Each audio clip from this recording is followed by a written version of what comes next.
Hi, I'm Richard Byrne. In this video, I'm going to show you one of my favorite tricks for finding recipes to deal with your Thanksgiving leftovers.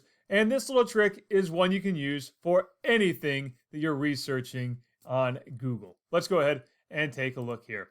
So let's say I'm looking for a turkey shepherd's pie, which is one of my favorite Thanksgiving leftovers. And so I go here, and as I start looking through these results here, let's just pick the first one. We'll find that a lot of recipe websites have about 900 pop-up ads and banners all over the place that make the site almost unusable and very difficult to read. So there's a couple of things that I'll show you that I do here. Number one, I'm going to use my OneNote extension here in Chrome, and I'm going to select the article.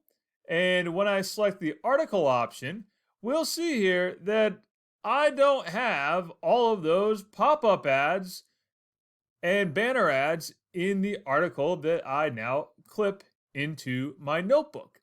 So that's kind of helpful.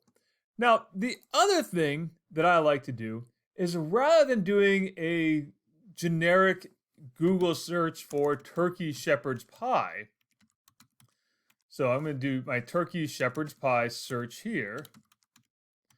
I'm going to add in file type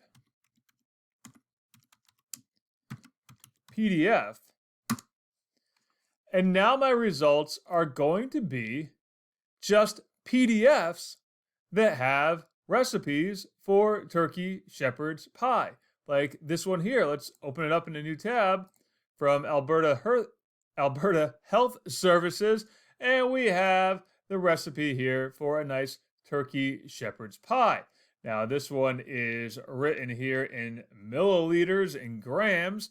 So for my American audience, that might not be the best recipe. So let's see what the big green egg turkey shepherd's pie recipe is all about. And there we go. We have it in teaspoons and cups and ounces. So it's a little bit easier for my American audience to do this recipe. Now, that search by file type and that clipping with the OneNote web clipper can be done for any Google search, but since Thanksgiving is coming up on Thursday, I thought I'd share it in a turkey context. As always, for more things like this, please check out freetech4teachers.com or subscribe to my YouTube channel.